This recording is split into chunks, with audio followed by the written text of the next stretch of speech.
welcome to iCOVTV. My name is Claudia. And I'm Lizzie. And today we have lots of interesting news for you, including our exclusive interview with the local drag queen, Jelly Cube. This is our first show back after summer, so what a better way to start than with getting you lot involved. If you head to our Twitter page, @media_iCOV, you can vote in today's poll on who is going to get pied at the end of the show. But first, here is the news with Patrick Stenson. Thanks, guys. Turkish President Recep Erdogan has demanded that 18 people be tried in Istanbul after journalist Jamal Khashoggi was killed in a Saudi Arabian consulate in what he claimed was a premeditated and savage murder. Saudi Arabian officials have said that the 59-year-old was killed in a rogue operation. Addressing the ruling party, Erdogan claimed that 45 Saudi nationals had landed in Turkey a few days prior to the incident. The Saudi kingdom is yet to respond to these allegations. Coventry City Council has announced that they will receive £5 million donation as they prepare to become UK's City of Culture in 2021. The investment was provided by Arts Council England and was announced alongside a fellow donation in excess of £370,000 towards the Herbert Art and Gallery Museum. More than £70,000 worth of cash has been seized at Birmingham International after West Midlands Police conducted a week of action at the airport. Money was stashed in suitcases, and in one instance, £30,000 was found hidden in nappies. Officers indicate this money could have been used to fund potential terrorism. No one has yet been charged with the offences, but the investigation is still ongoing. Those were your new headlines. Now back to you in the studio.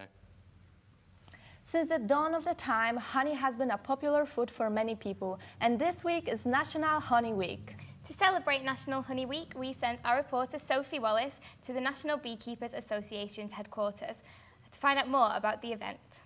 I'm here with Margaret Murden, the President of the British Beekeepers Association. So, Margaret, why is National Honey Week so important? Well, for several reasons really. The most important one is that it raises public awareness of the plight of the honeybee. Honeybee is the only creature in the world which produces a human food substance, and it's threatened in all sorts of ways. It's threatened by loss of habitat, monocultures, it's threatened by pesticides, it's threatened at the moment particularly by the invasion of the Asian hornet, which predates upon all pollinating insects, but particularly honeybees. And we want to raise public awareness about all those issues. With the hornet issue that you mentioned, how has that affected the bee populations in the UK? Well, to date, about 13 nests have been found, and they've all been destroyed by the National Bee Unit.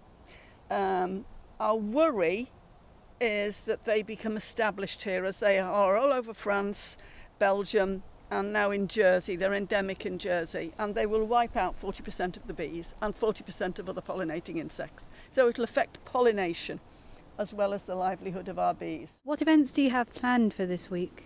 We have all sorts of things online on our website. We have things on Twitter, on Facebook. And at the end of the week, we have the National Honey Show. How long has this Honey Week been going on for? Well, about 5 years now. And it's becoming increasingly popular every year. Well, thank you very much. And I hope everyone's going to enjoy a nice jar of honey after that. I know I certainly will. It has been a fascinating day here at the National Beekeepers Association in Stoneleigh. I've been Sophie Wallace, reporting for iCOV News. Oh, great. Bees are so cute, aren't they? Oh, they so are. fluffy and cute. But have you ever watched RuPaul's Drag Race? Oh, not really. Well, you're kind of missing out because it's really good. But we've got a drag queen in that we think RuPaul would be very proud of. So this is Coventry's own Max Herring, and also known as Jelly Cube. Hi, Max. How are you? Hi, I'm great. Thanks for having me. Aww. Let's start with the first question. How did you get into the whole drag thing? Did anyone inspire you? How it all started? I really didn't have any direct inspirations from the drag community before I started drag, but me and my friend, we were very much aware of drag, and we just kind of turned to each other one day and we were like, should we just do it? Should we just go for the plunge? And then we went out on a night out, got really drunk, had a great time, and then, yeah, the rest is history, really. Amazing. And you definitely have some pretty unique looks. So how did you come up with your personal style? Like, what do you think? What do you like? Most of my fashion inspiration comes from either artists that I'm aware of or music artists as well, so what they've worn in music videos and stuff like that, especially people like Bjork, Kate Bush, David Bowie. They're very eclectic artists. And if that doesn't inspire me, then I just usually find something or look at something and I'll go, yeah, I'll do that. I'll look like that. Or, for example, this Thursday I'm doing a Halloween look and I'm going to be a mushroom. So Amazing. That's so funny. How was Jelly Cube born? How this whole idea came out for her? I feel like Jelly Cube was kind of a culmination of things that I've been doing my whole life. So I've always liked singing and acting, and I'm very theatrical. And I've always enjoyed like the arts and like drawing, painting, and all those things kind of came together, and drag kind of unified all of that and made and opened it up and allowed me to express all these different things at the same time. That's amazing. Sounds so fun. Yeah. Thank you so much for joining us on the couch today. It was so lovely to meet you. I know. And good luck. Good luck on your shows. I want you to do my makeup one day. It sounds great. Yeah. It may seem a little early, but Rising Cafe, tucked away behind Coventry Cathedral, is preparing to launch their Christmas menu next week. Our reporter Tatenda Munzura spoke to front of the house Ayana and Chef Dean about what we can expect from the new menu. My day-to-day job, so I give jobs out to the girls and say what stages they're going to be working in. Sometimes I do the till, sometimes I make coffee, sometimes I do waitressing. I just do a bit of everything, yeah. It's coming out so early because I think a lot of people like to come in for the Christmas meals before December, as it's really busy. And also it's a good way to get business in if we start earlier than if we start later. On a Christmas menu, we've got like a three-course meal and a two-course meal, and also we've got stuff that doesn't have to be pre-ordered, such as a spiced mulled pie, and we've got starters such as prawns on skewers, breaded brie with dipping sauce and Christmas soup, and you can have like a two-course meal, which would be a starter and a main, or a main course and a dessert. So it's quite a wide range. I'm a traditional guy. I like the Christmas dinner and I like the dipping brie for a start, and that's really nice. So you've got your catering for everybody, every customer. There's a lot of vegans, a lot of vegetarians out there now. Some people it's a lifestyle choice. Some people it's in religions, and some people it's allergies. So catering for everybody is very important. Yeah, we believe in that firmly here at the Rising Cafe. Oh, I'm getting so excited for Christmas right now. But anyway, Lizzie, how did you spend your weekend? Was there any beer involved? Maybe just a little bit, but we'll keep that secret. All right, and I'm sure you'll be happy to know that it is this time of the year again when the hugely popular German-style beer festival is back, bigger and better than ever. Oktoberfest is the world's largest beer festival held annually in Munich, Germany. It lasts 16 days and attracts over 6 million people every year who consume a whopping 1.5 million gallons of beer.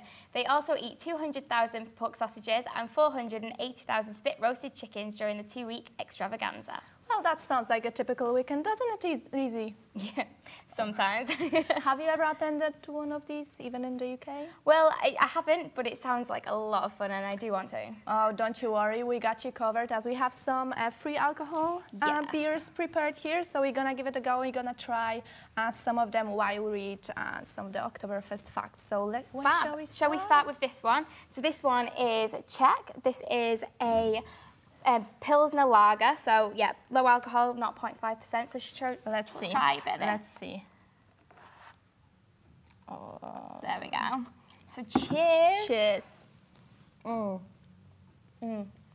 That's really nice. I mean, it's a bit warm. It could have been put in a fridge. Could have been, yeah. It would be way better. But yeah, no, it's not horrible. Yeah. I thought it's gonna be worse, to be honest. Let's down it.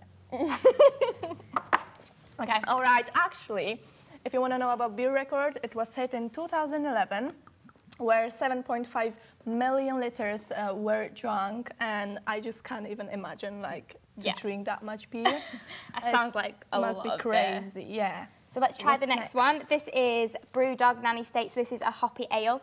So let's give this one a go. It's pretty. I like the packaging.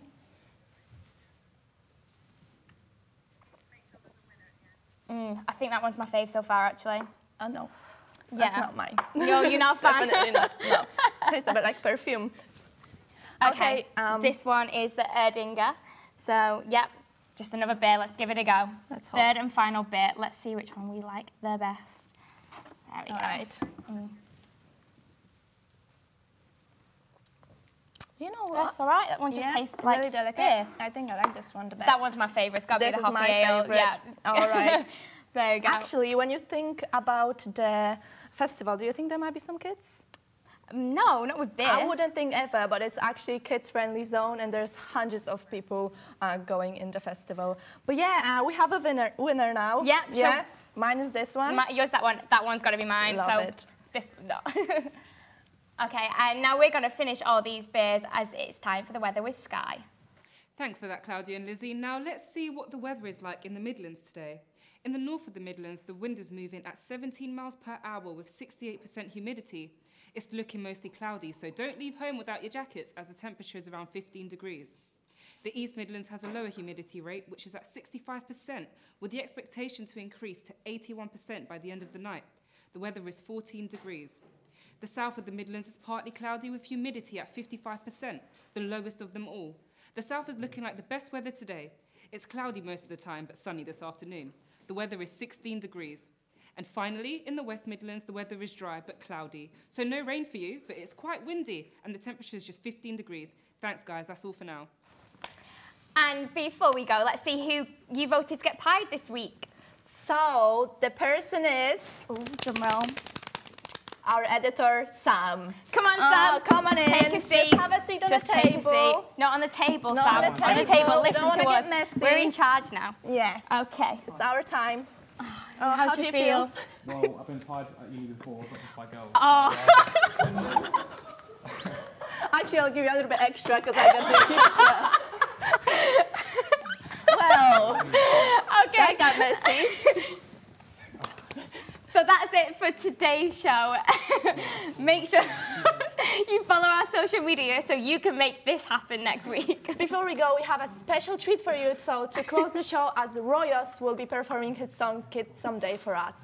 Bye bye. Bye.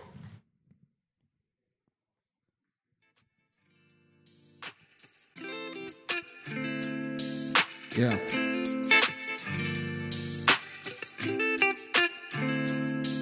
Check. I be looking for a peace of mind, but all these girls want a peace of mind. I ain't rich yet, but in due time, she like the sound of my dreams. Good sign, tryna make mine. Hope she making hers, cause we gotta look fly like a flock of birds. Put my focus all on me on my 21st. Hope I'm making some money by my 23rd. I hope she working on the dreams too. Gotta make it manifest, ain't no sleep, boo. Tryna make you want the M when I see you.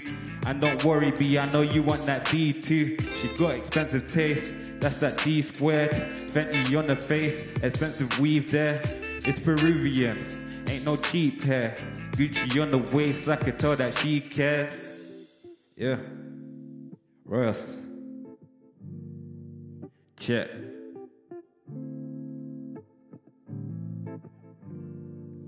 Look, clap, clap, clap, clap, clap. Hey, I'm her MCM, man that sees millions, making chief moves, I don't care about opinions. Women crush Wednesdays, we CWs, celebrate a win like ECW. That's wrestling, we get our wrestling. Turn the bedroom to a SmackDown wrestle ring. 5-star hotel, that's where we get in. 5-star frog splash, and then I get the pin. BBM, be my baby mother. 3:30 PM, pick my daughter or my son up. Trips to the park in the middle of the summer. Wifey sundress, wanna beat it like a drummer. She telling me stop unless we tryna make another. I don't really mind, I'm ready when it's time. I'm making boss moves, so it's time to boss my son up. And I'll be there for him, I won't be doing the runner and I'm out. Yeah, I go by the name of Royos, R-O-Y-O-S.